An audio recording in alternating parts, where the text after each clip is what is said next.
Welcome to this session on tradition and modernity in Pakistani art. What? Okay, fine. Referencing the work of Abdur Chughtai, Sadequain, and Shakir. To guide us today, we have a highly distinguished panel of speakers. We have been seeing Mia Ijaz-ul-Hassan's wonderful paintings for a few decades now. He invites us to look, forces us to think, and we look again and again. He has also written at length on painting in Pakistan and is a much admired and respected mentor to many. Fakir Sayyid Ijaz-ul-Din has published 19 books on miniature painting on 19th century British artists working in India, on diplomacy, on old Lahore, on antique maps of Pakistan, an account of Kissinger's secret visit to China, which we shall not talk about this today, and on US diplomatic relations with Pakistan, 2 books on Aitchison College, and 2 volumes of memoirs covering 1942 to 71 and 72 to 79. Interestingly, the artists that we are going to talk about today have left a reasonable amount of prose behind, stating their intention, their purpose, their role. And a lot of it tends to get ignored in the normal writing on art history and art criticism with regard to these. So I shall set the stage by quoting from them just to give a sense of context to this whole thing. But generally speaking, the relationship between tradition and modernity is complex. It's not as if tradition ends on Monday at 2:30 and modernity starts at 5 p.m. on Tuesday evening. It doesn't work like that. It is confrontational at first glance, but scratch the surface and you discover something else. You begin to hear a conversation. The so-called past does not simply lurk in the present, it also breaks through, given half a chance. In our case, there's another twist to the tale. Under conditions of colonial hegemony, rescuing parts of the so-called past, which the colonizer must suppress, can be a very progressive act. Chughtai claims that he is part of the Mughal tradition and is taking it forward. He is very angry about the misrepresentation of Mughal art as foreign in the state-supported narrative of Kumaraswamy and the Bengal school. Later on in the discussion, our speakers will develop on this relationship. About tradition, Chughtai has this to say. रिवायतों का इस्तेमाल और उनसे इस्तिफादा करना artist की इनफरादियत का हिस्सा है और इस इनफरादियत को सदमा पहुंचने ना देना आर्टिस्ट का अपना फेल है. And about his own work, ईरानी, मुग़ल और अजंता रिवायात के सहारे मैंने अपने फ़न्नी मौक़िफ़ के लिए वो जगह ज़रूर निकाली जो एक नए दौर का आगाज़ साबित हुई. मेरी तस्वीरों की बंदिश नई है, रंगों और ख़तों का अंदाज़ नया है, मरकज़ी ख़याल और शऊर और उनका जमालियाती तसव्वुर नया है. मेरी नई राहें, नए तकाज़े मग़रिब परस्ती के ख़िलाफ़ जिहाद हैं. Now see how the politics is coming in. He is writing in colonial India. The nationalist struggle is going on. Sorry, am I doing something wrong? No. About abstraction, he is a little dismissive, to put it politely. हमारा abstract art मग़रिब परस्ती का एक नाकाम चरबा है. My apologies to all abstract artists. और यूं नज़र आता है जैसे आर्टिस्ट की ज़हानत पर फालिज गिर गया हो और आर्टिस्ट अपाहज हो गया हो. And then he delivers the crescendo. महज अंधाधुंध तक़लीद जो अपनी कौमी ज़िंदगी और माशरे की ज़रूरतों को समझने से आजिज़ हो, एक ऐसे अजीम गुनाह की मुर्तकिब है जिसका कोई कफ़ारा नहीं. So you've got politics, you've got all this happening. And this he's saying himself. So there we have it. Genuine creativity is rooted in a historically specific legacy. And this is not a completely conservative position. We have to recognize that, given the political climate of the time, inasmuch as it is a non-sectarian celebration of the syncretic richness of India and the many influences that have shaped her history. I don't need to develop on what the colonial administration is doing at this time. It's dividing people This man is trying to unify traditions. However, Chughtai's notion of authenticity, which is fundamental to this position, is narrow. This will cause problems later, especially with Shakir Ali, as we will discuss. Sadequain. Sayyid Sadequain Naqvi, aka Sadequain Naqash, is born into a tradition, calligraphy. And in moving from Khattati to Naqashi, he constructs a visual space wherein the letter, plant, and human forms break into each other. And I use the word break consciously because they don't fluidly move, right? And together with the iconography of social ritual and mythological reference generate very complex images. Sadequain's concerns are very different from Chughtai's. Unlike Chughtai, he absorbs Western art. He wants his art to disturb, not please, to bruise, not soothe. He is also angry, not about the misrepresentation of an aesthetic tradition,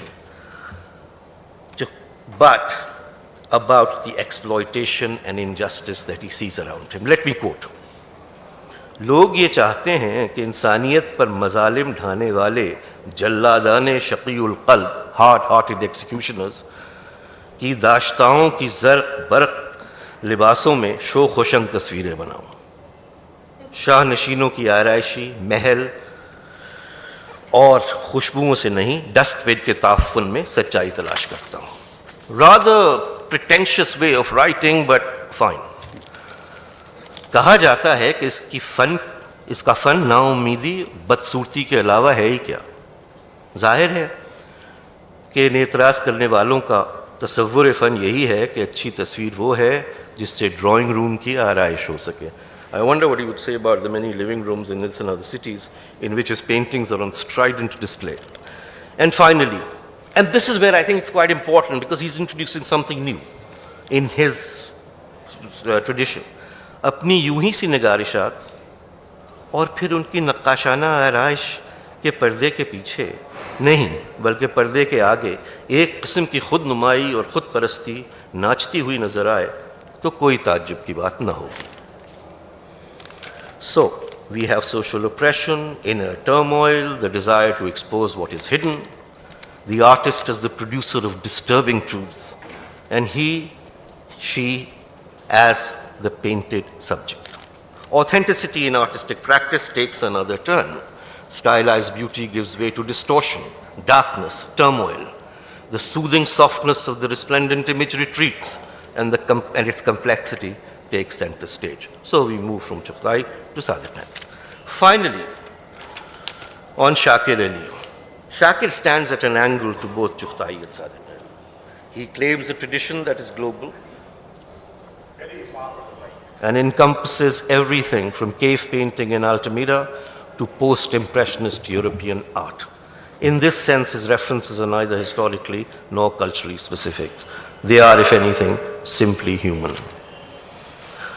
He says, अब ये सवाल कि मैंने मुसव्विरी क्यों इख्तियार की, शायरी या मौसीकी को इजहार का ज़रिया क्यों ना बनाया, इस सवाल का जवाब देने के लिए मुझे अपनी शख्सियत के पर्दों को चाक करके अपने इस जज्बे का खोज लगाना पड़ेगा जो मुझसे तस्वीरें बनवाता है कि वो कब और क्यों कर पैदा हुआ। काश मैं अपनी ज़ात के इस आवागमन के सिलसिले दर सिलसिले को याद करके ये मालूम कर सकता कि मैं सदियों पहले क्या था और रोशनी की ये रमक मुझे किससे नसीब हुई। अगर ये मालूम हो सकता तो शायद ये भी मालूम हो जाता कि मैं अल्टमीरा के मुसव्विरों के गिरोह में क्यों आ मिला, नटराज के साथियों में क्यों ना हुआ। He is conscious of modern art and it's what it has to offer. सेज़ान ने रंग को रोशनी का जुज़ दिया जो इस सदी का सबसे बड़ा कारनामा था। So there we have it. 3 approaches, 3 relationships, 3 different modalities of expression. Questions arise. Are tradition and modernity historically and culturally specific? What is authenticity in painting? Does the artist not paint for both predecessors and contemporaries? These are some of the questions that we hope to address in the next hour or so. I will start with Mia Sahab for him to comment on what I have said. I'm sure there are huge mistakes that I've made, and then move on to Ijaz on the other side, which is the critics. A taller and a better Ijaz. I'm sorry. I said a taller and a better Ijaz on my left. Well, actually, Ali Majid, frankly, has said everything about these painters. Good point. And left. Now I'm pondering about that which aspect of. I'll start with Chughtai. It is Right behind you, sir. Chughtai. Yeah, I mean, I can't have Chughtai behind me, actually. You know, these three painters are like, what we are trying to do is that we are crammed in a test tube, three elephants, three giants of Pakistani painting. And we are going to discourse about them in an hour, less than an hour. So quickly, I would say about tradition and modernity. I don't know who started using this word modernity, because modernity was never a manifesto or a narrative when it began. And today everybody interprets modernity in their own way, and people who believe in ghosts, they consider themselves modern. And you know, jin bhuton mein yakin ho, and you think that you are modern and contemporary. I mean, this sounds very absurd to me. An artist is what he does is what he is. He can't be more than what he is. It's as simple as that. So I think one of the tasks of contemporary painter, unlike a painter of the Renaissance, that there is no method which one has to follow in order to cater to a desired end. We don't have a prince or a pope who commissions us to illustrate the Bible or make pictures of the court. Most of them,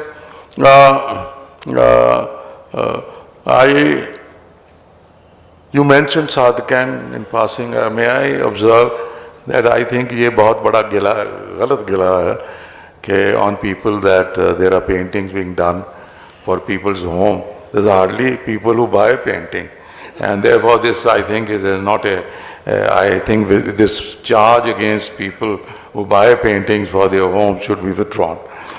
And now modernism के बारे में ये कहूँगा कि number one thing is कि why are we motivated by Altamira? That is all right. I mean, that should be, there's not even an anachronism, that is dead and gone.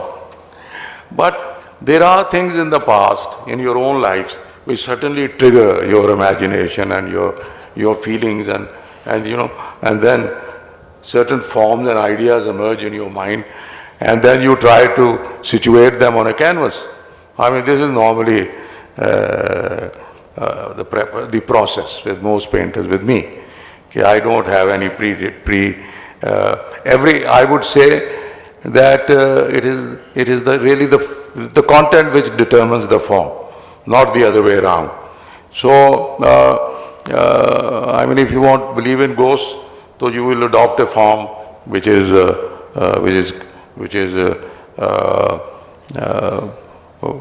you know, appropriate to the inspiration. So I'm taking.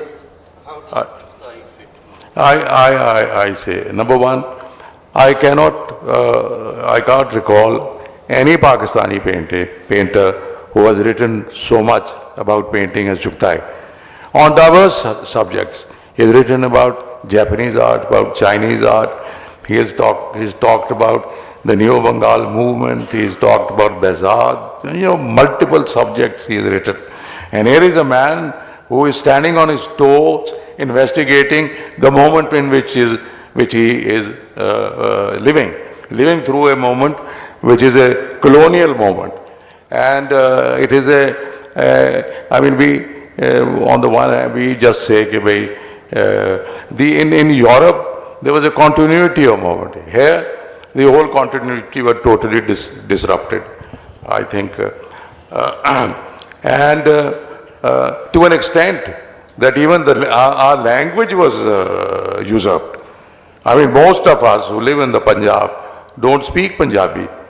हम पंजाबी नहीं बोलते, नौकरों से बोलते हैं. हम अपनी ज़बान बोलने से महरूम हो गए हैं. So there is what Ali was saying, a process of self-discovery through which you have to establish what is now, which will lead to tomorrow. And the one thing is that you just ape others. You should learn from others, not ape others, ape others. And you should never, I would say, copy yourself. Instead, if you copy yourself, you're just repeating. At least if you are copying from others, you will learn something from them. That is better. But I would say that you should rely on your own perceptions, own ideas, and on your social experience and interaction with everyday life and what is happening around you. And it is a difficult task to recover what has been lost and then define what is to be done now, how to move on. And I mean, it's not modernism. I put my foot here, it becomes modernism.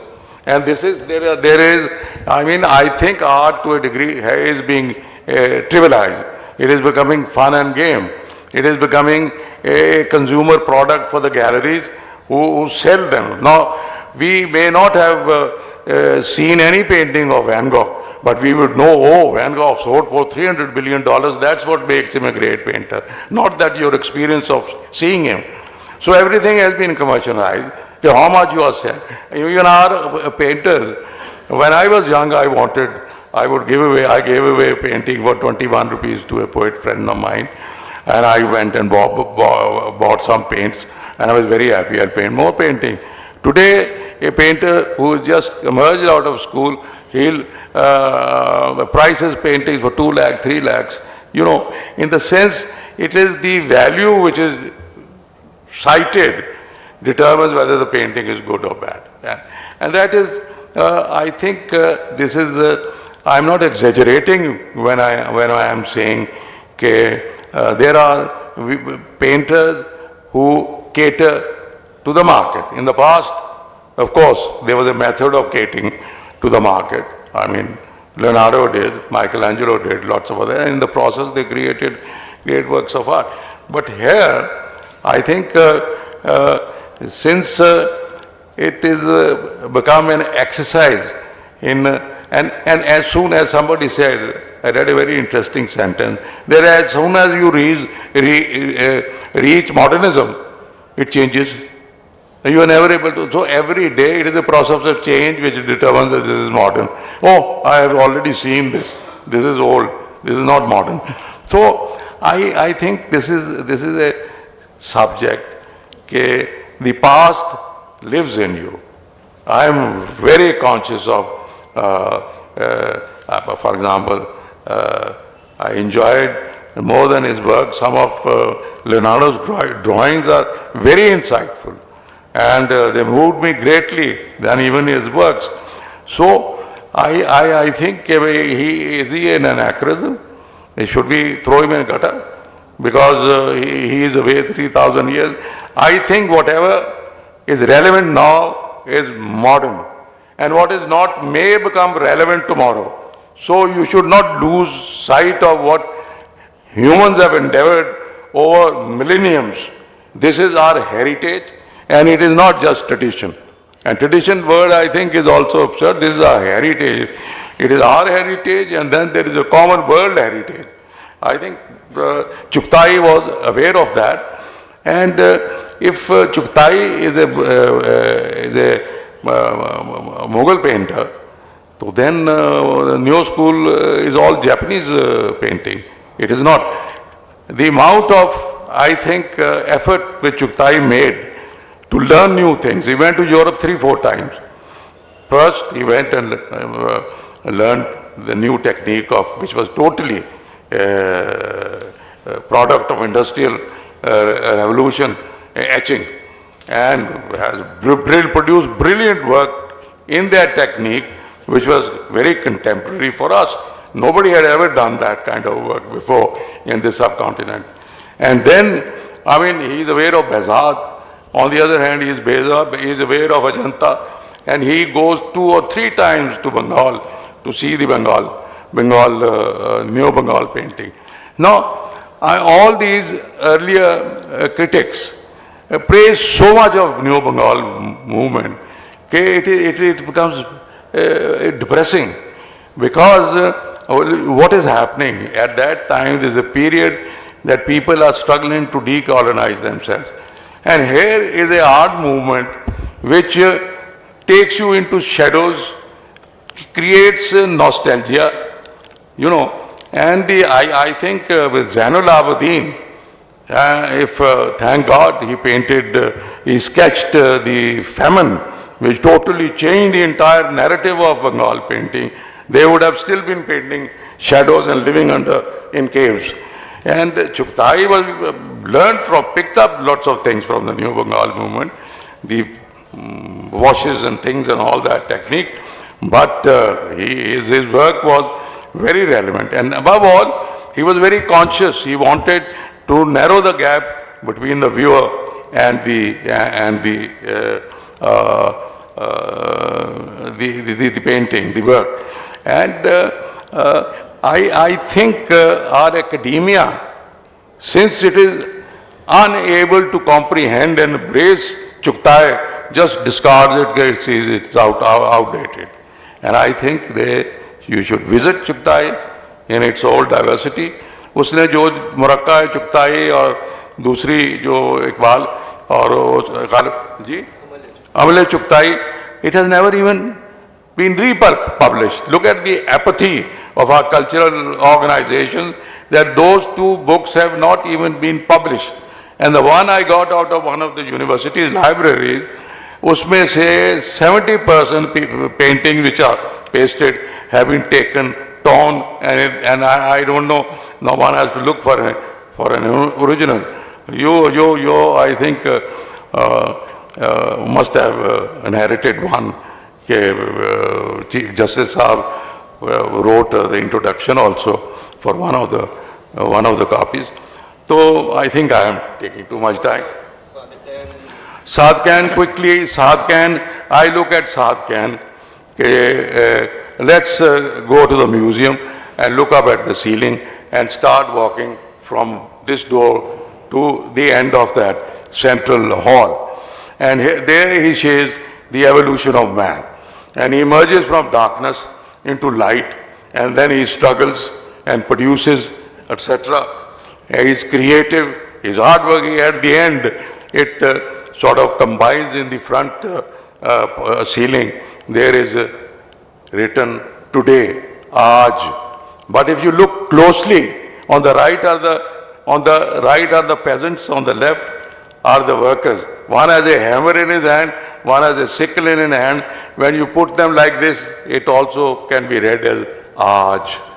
So he loved doing these innovative things. I think his politics were very clear. In the earlier paintings, when I first saw his exhibition in the early 60s, that was in Karachi, they were at Ayub Khan's time. All those works with the people sort of lounging around with the cobwebs, अपनी बगलों में मकड़ियों ने cobwebs weave किए हुए हैं, and then later painting, some crows had they had their nest there, laid eggs. इससे ज़्यादा powerful symbolism क्या हो सकती है? I think he addressed the middle classes for their apathy. They were doing nothing during that period of dictatorship of. So I think the doing a mural itself is an act to take art to the people, closer to the people. And बाकी उसकी ये बिल्कुल बात सही कहते हैं कि भाई उसकी अपना कैलीग्राफी का बहुत उसका एक मुनफरद अदात था. It affects his shaping of his forms also. But I think I had an opportunity to go and see this at Mangla, his huge mural. I don't know why that mural was done in Mangla. Nobody can go in today for security reasons. You have to take a permission to go into the turbines, and behind that. But it is massive. It is quite massive. I mean, it's overpowering. And the imagery is not, as he says, so self-centered. It's very politically and socially expressive. I think he had a great concern for the world in which he lived and expressed it in different means. And at least I read him. Everybody, you look at a crowd and you find shapes to your liking. This is how I look at Sadequain. Thank you very much. Can I now bring the art historian and critic into the fray? Do you mind if I just shift the chair? With a professional presentation. Sorry. Thank you so much, sir. It's easier to keep track of the... Can I have part of it? Thank you. Get your arm up.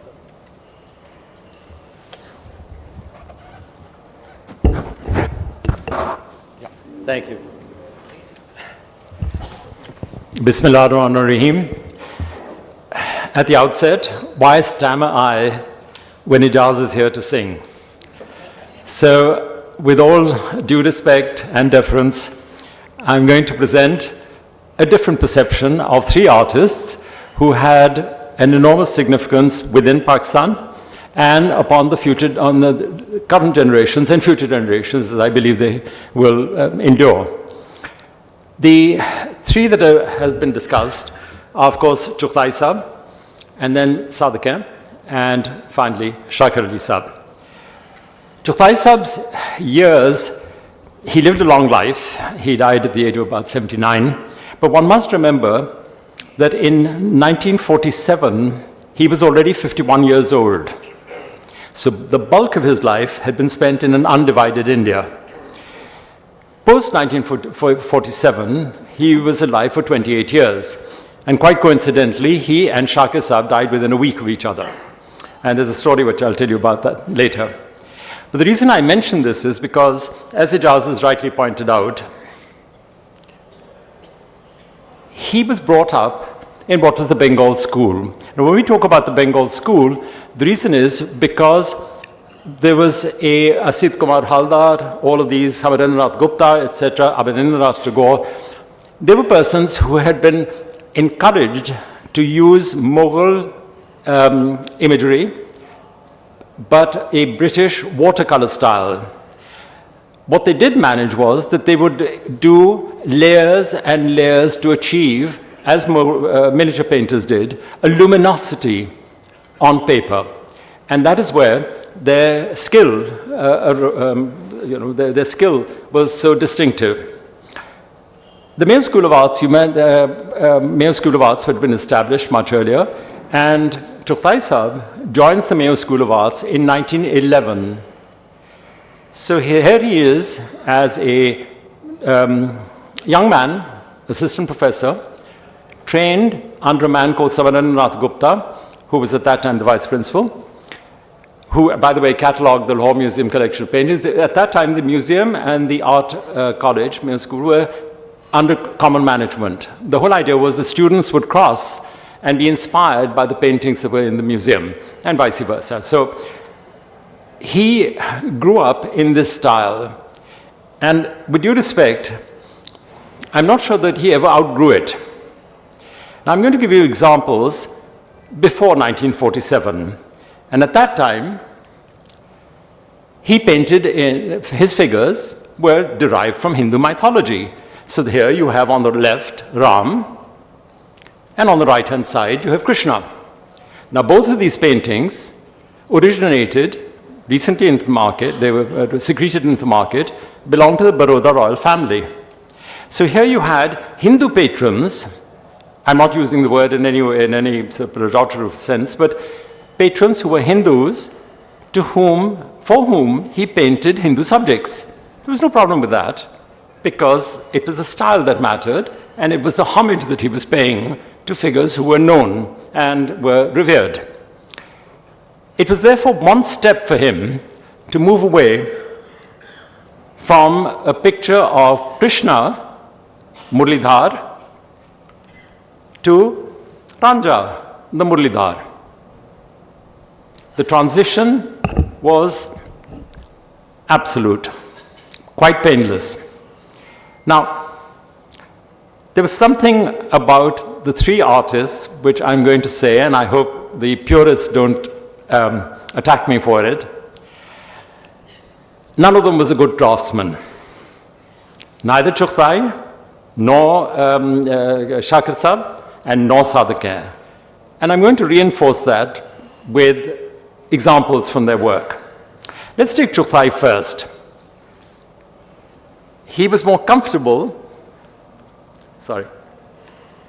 Take the figure on the left. Here's an old man, all right? There's no anatomy involved at all. He's boneless, as boneless as a chicken. And then we move, to a woman. Now, what is interesting about all three of them is that they could paint a woman nude, but they could never paint a man nude.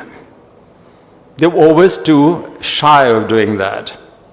I don't know why, there was a hang-up they had, and I'm going to demonstrate this for you. So here you have a male, semi-nude, but the female is completely nude, discreet, but completely nude. Again, boneless. Chughtai was concerned not with the human figure, not with women, he was concerned with femininity, the concept of women. And in these examples, you'll see anatomy has very little to do with it, even though she has projected breasts. It's femininity that comes forward. It's the fluidity of the line. That is what is his forte. When it comes to animals, again, they're boneless. It's the line that matters. He's not after reality. What he's after is a mythical animal which happens to look like what we think a jaguar looks like. Ijaz-ul-Hassan has just mentioned that there's no harm in borrowing, right? And nobody borrowed quite as freely as Chughtai did. Here is a picture which we're all familiar with, and that is an etching which he learned when he was in Paris of the end of the journey. Is it accidental that another picture was done by Abdur Tagore, and that is also the end of a journey? So he borrowed those themes. He didn't copy them. There was nothing retrograde about it, but there was something inspirational. That was his interpretation of it. But it became a kind of theme, because then when he does another painting,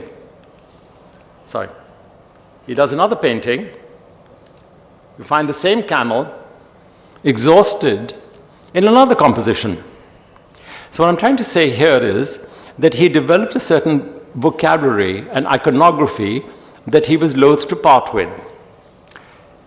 Another example is of the vigil. There's a lady, her tresses are flowing, and there's one single lamp. On the right-hand side is another picture, which was done by Samarendra Gupta. No, sorry, Abhinandath Tagore. He did it. And to my embarrassment, I have to say, because I'm a person who has admired Chughtai Sahib for years, I was privileged to go to his house. He produced a copy, here a picture of a young man. Now, this painting was sold in an auction house about 12 years ago. But what disturbed me was that within that same auction, 4 items below was another painting by Chughtai, both signed, both attested by the Chughtai Art Museum.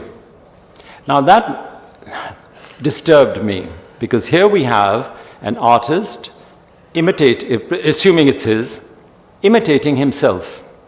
He's not creating ideas, but he's simply responding to what he thinks is going to, somebody came in, walked in, liked a painting, somebody else came in, liked the same painting, do another copy for you. There's no harm in that, but let's be honest about it, that these things did occur. It was not pure originality. Chughtai Sahib has his own standing, and at the moment, there is not enough work that has been done to be able to collate. There's no catalogue of his works. We cannot, there is no, I know somebody, Marcella did this, and she got into trouble over it because she did exactly what what many of us suspected. She tabulated all of the various paintings that he had made and which he had made copies of, and which were in different collections, all under the impression, each owner under the impression that he owned the original. But they were all originals because they were made by the master. So there's no harm in that, no more than there was with Rembrandt, nor with any one of the old masters that we regard in West. Let me now move quickly to Sadequain. Sadequain comes out like a meteor in the 1960s. He appears on the art scene. I'm going to be selfish here, and I'm going to introduce a photograph of my father on the left, sitting with Faisal and with Sadequain. They met in Karachi, but they come to my father's house. Now, Sadequain claimed that he belonged to a lineage of calligraphers and painters, and the genealogy that he presented was this. Now, you try and work out which ancestor he was descended from. The major patron in his life, as Ali has just mentioned, was, during the 1960s, was Shahid Sohrawardi Sahib. He was at that time the Prime Minister, and he encouraged, I don't know, he took a fancy to him. He also liked ballroom dancing, by the way. He was very good at it. He took a shine to Sadequain, and during his time, Sadequain goes to Paris, and while he's in Paris, he is influenced by Picasso and the modernists. He comes back, and in 1966, he holds an exhibition, which proves to be a rave. But now I'm coming to the part which purists are going to be perhaps upset about. When it came to portraits, these are three examples of portraits that he did. The one on the left in Paris, and the ones on the right and far right, again by Sadequain. They're not interpretations, they are just drawings, or sketches in this case. He became perhaps the most popular painter of his time, which meant that he was constantly being opportuned to draw portraits. But the sitters weren't always happy with the result. Now I'm going to deal with certain aspects of Sadequain not as a linear artist, not as a horizontal artist, but as a radial artist of his personality, which I believed were in segments, each of them independent of the other. Let's deal with the first. Sadequain the narcissist, obsessed with himself, obsessed with self-flagellation, his tortured soul, and here he shows himself decapitated but holding his head. And that narcissism continues when he sees himself as Buddha. All right? He's posing in the same way as the starving Buddha. But he goes one stage further. He becomes the Buddha. Now let's go further, and that is the other aspect of him, narcissist. He's a masochist. Again, you see the crows pecking at his eyes. And in another, he's here as the co-religionist, where he sees a unity between the three religions. He becomes an agitationist.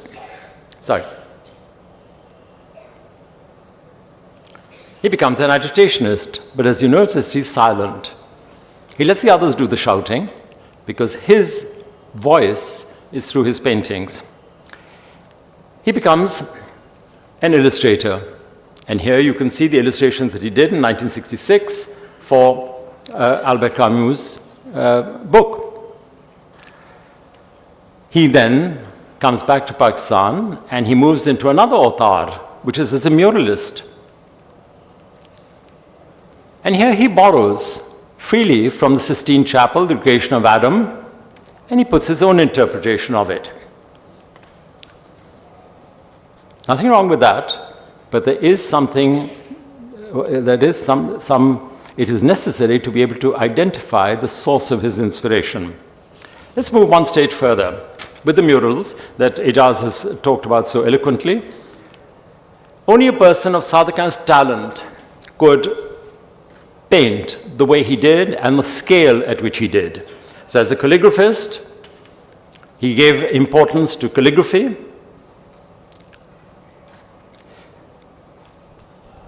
This is, I think, in the Lahore Museum. So here you see not just the calligraphy, not the figures, but then also the use of the hashia, which drives back to his, as he claimed, his Mughal origins.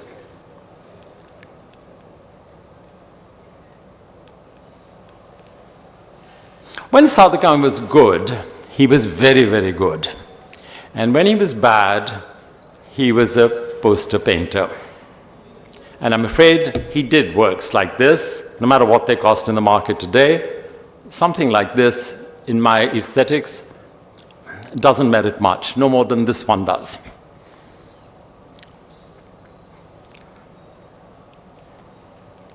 He was a copyist.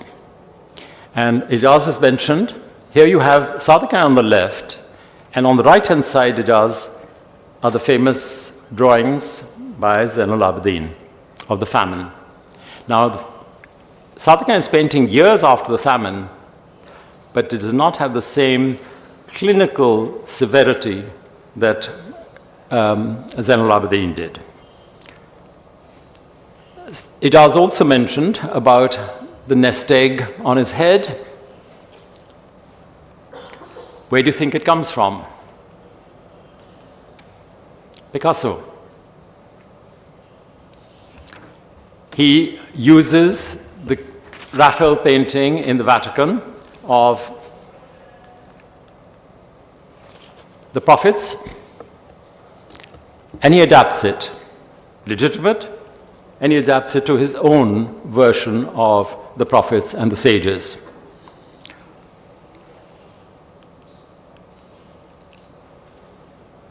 Familiar with this one? Salvador Dali. It reappears. And again here. In this, Modigliani provides the inspiration.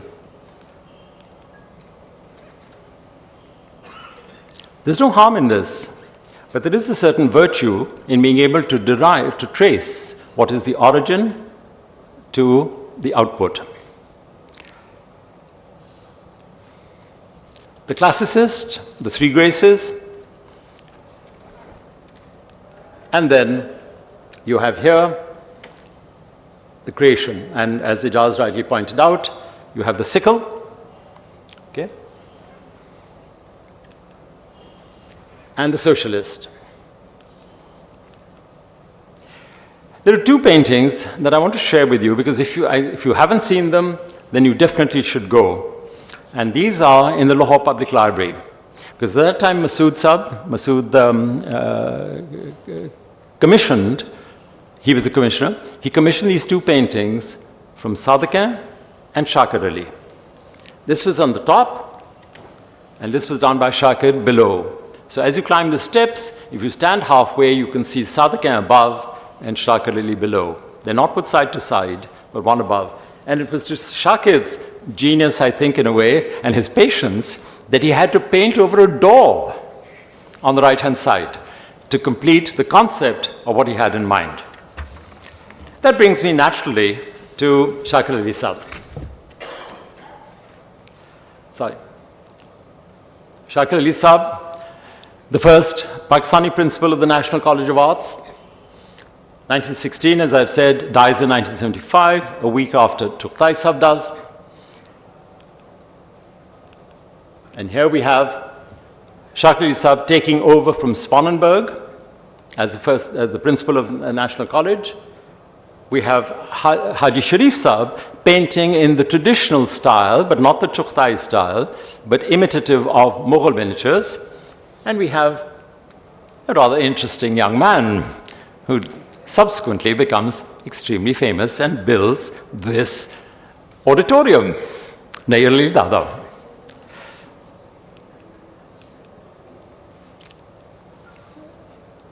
Shakir Sahib's paintings, for me, they are the product of an absolutely independent mind. There's no origin, there's no derivation, although he did, and I remember catching him out once. He'd done a large mural, a drawing for it, but I think it's with you, Ijaz, of horses. And there's a frontal view of a horse with its leg up. And I saw it, and I said, Shakir Sahib, I think this looks like the Sforza monument, Leonardo's drawings for the Sforza monument. And he says, Tum bade shaitan ho, tumne pehchan liya. I said, yeah, please, it's so obvious.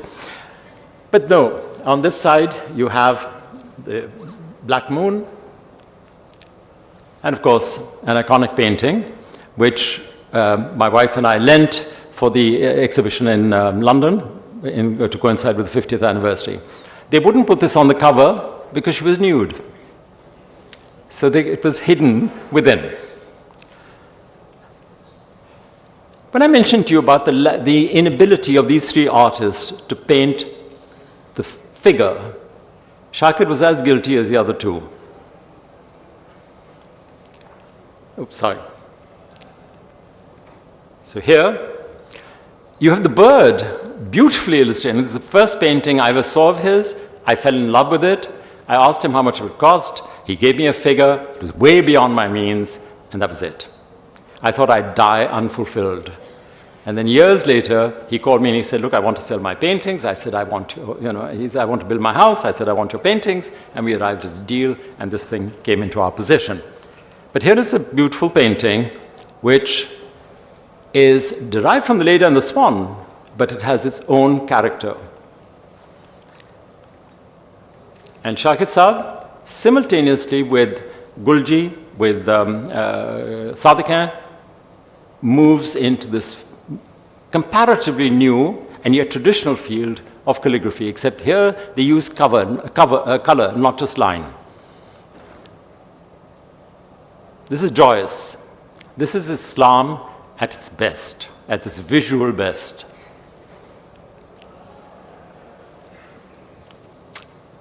September 1966, I was sitting with Khalid Iqbal. Shakir Sahib came in with two paintings. I looked at them and I said, I'd like to buy this one. And he said, okay. I said, whatever I have in my pocket is yours. I got the rent from my mother's house. I handed it to him. He didn't say a word. He took it. But I said, do you mind cutting off your signature from the right and transposing it on the left? So he asked Khalid, give me your brush here. And he took it. He wiped out the signature, and he rewrote it. And I said, but put the month, because you never put the month on your paintings. And I'd like it to be a memento. This, to me, it's remained with me ever since 1966, wherever I've gone. When Shahnaz and I got married, it was in our honeymoon room, and it's remained with us ever since. But Shakir has had imitators, and this is Masood Kohari. There's nothing wrong with that. I think it is marvelous that a teacher should have disciples, and in turn, further disciples, such as a young man whose name happens to be Kumail Ijaz-ul-Din, but the similarity between our surnames is purely coincidental. That's one, and here is his interpretation of Leda and the Swan.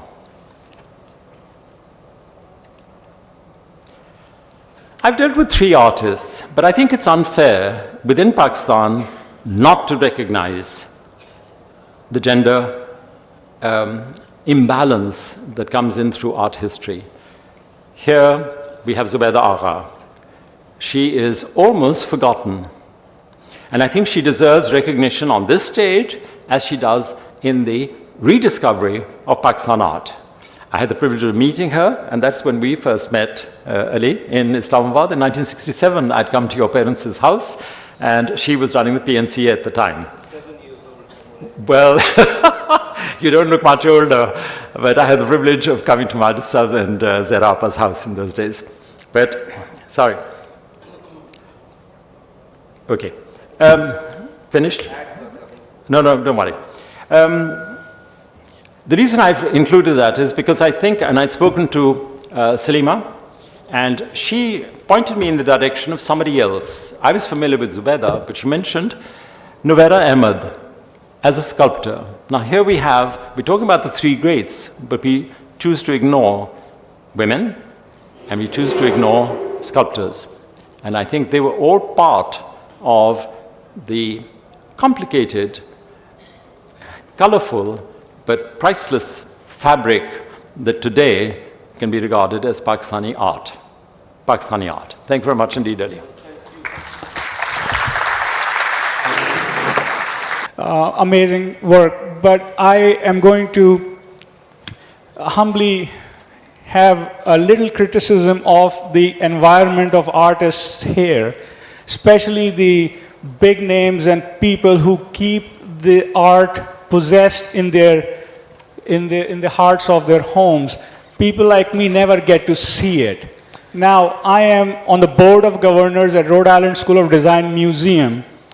We just archived, digitized 85,000 pieces online for free for footnote, open footnote expression of whatever they feel like this.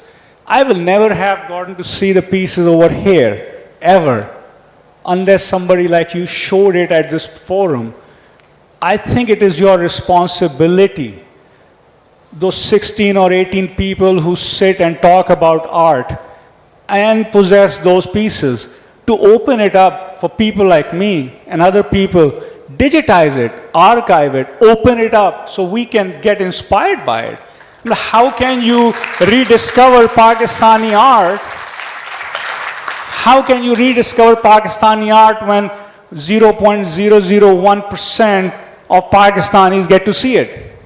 It's not possible. So please, digitize it, archive it. May I just suggest something?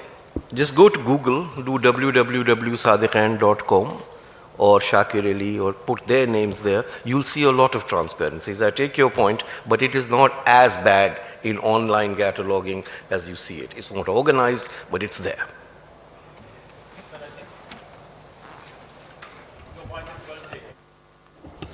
Sorry. Your point is well taken, because we are selfish.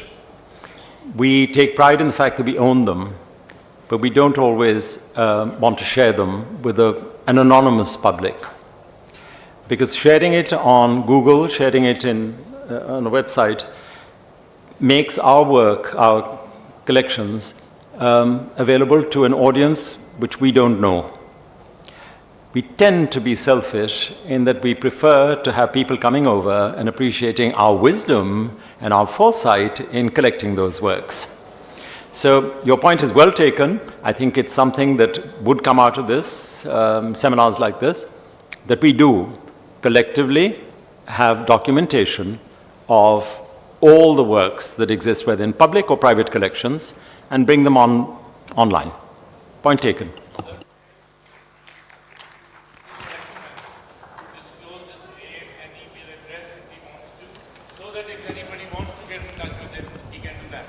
Well, I have a request from the ISI here asking for your name and your address and telephone number. So meet me afterwards and we can exchange telephone numbers, okay? And other things. Anything? Right. Well, fine. I don't know. Well, I hope you all, there's a gentleman there. Hello. This question is directed toward Ijaz Saab more so. You were talking They about... are both Ijazes. Oh, I'm sorry. Ijaz-ul-Hassan Saab. You were talking about modernity, and in this day and age, where the narrative for it is absent, how do you expect art to rest after it leaves the studio, whether it not be for big organizations or the rich? I didn't quite get your question. Okay. Perhaps you could repeat it. Okay, how do you expect the artwork to live after it reaches a point of departure from the studio, whether it not be meant for the rich or big organizations to buy it? You yourself being a very prolific painter. How do you expect a work of art to live beyond the studio unless you have the rich organizations buying it, something like that? You were right. वो कहते हैं ना कि भाई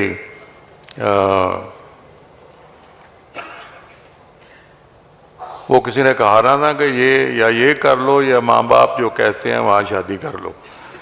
I mean, ये काम, writing poetry is doing painting is a very risky job. It is not a profession in that sense. I was an athlete. I wanted to run 100 meters for this country at the Rome Olympics. And then I, started painting. I always painted and played tennis and soccer. I never thought about becoming a painter. I just enjoyed it. So I think, in a way, I genuinely feel, and I don't want to upset the academia, I think academia kills more artists than they produce artists. Artists will become a painter through his own endeavors, by looking around. And ये कसब नहीं है, this is not a तरीका कि भाई इस तरह तस्वीर बनती है. I mean, if one knew how a painting is done, one could produce 12 a day. And but one has to, it takes a whole process of, it will sound absurd. Okay, you see things, and when you see things, you think of other things, and then you feel, and then certain things appear, and the whole process, then visualize. And I think, this is how I proceed. So I think one of the things is that galleries are important for outlets for the artists, and they have a very responsible role to play in society like ours to bring painting, art closer to the people, and they can see and they can buy. And unfortunately, a lot of galleries are also in the business of getting fakes made and selling them. And but there are some very serious galleries, and which help the painters to sell their work. And then there is an artist organization at the national level which exposes painters from all over the whole country. They have exhibitions in Lahore and in other cities where people can come and see their work. I think a lot of work is actually being sold. But one thing which is lacking is the endeavor of the state, if there are institutions, to have some budget for exposure of Pakistan painting. In the 70s, I remember onwards, every year there used to be a group of painters, mainstream painters, whose works went for exhibition to Latin America, to Europe, to Japan, and every year there was. Now there is hardly an exhibition which takes place in the National Gallery, which after great ordeal and struggle and pushing by the painters collectively came into being. Well, I think only recently, 10, 15, 20 years, and it was conceived and the land for the gallery was allocated in 1971. So I think there is a apathy at a institutional level. They think art has no function in society. And my own view is I keep on repeating myself to people you look back, when you look back, we don't know what was the per capita income of the Greeks or, of the world. But we know them by their art, by their culture. And I distinctly remember, I mean, you would also know that Greece, the islands, scattered islands, barren, there's hardly any land to grow things, and yet you became a great civilization.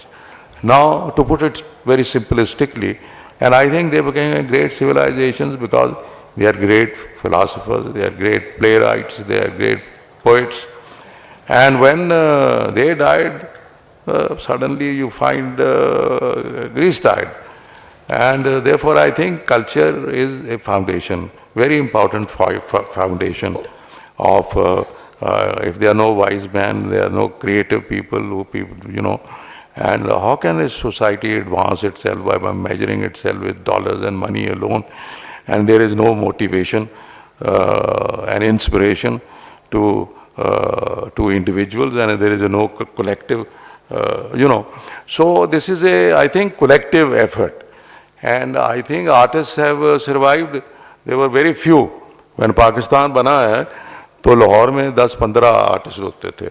अब वो भरा पड़ा है, इतने artist हैं कि भाई बेतहाशा हैं, इतने मच्छर नहीं होते जितने आर्टिस्ट हो गए हैं. तो मकसद ये है कि भाई this is a great, I mean, this is a good machar, not bad machar. I don't mean negatively that. So, ji. I mentioned an anecdote which I'm going to. It's on. Defeated by technology. I mentioned, since you've talked about memory, 1975, Shakir Sahib died.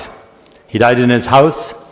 The funeral took place, and a coffin was produced by the carpentry department of the National College. And this huge coffin came. And I looked at it and I asked somebody, मैंने कहा यार शाकिर साहब तो उनका कद बहुत छोटा था, तो इसमें तो रुड़क रही, So this man looked at me horrified. He was the head of the carpentry, and he said, Chughtai साहब ने तो ऐसी ऐना ही बड़ा बनाया है, तो कि शाकिर साहब ने नहीं बना सकते ऐसी. And that was the parity after death in his mind that existed between these two great artists, regardless of their physical size. It was stature. Thank you.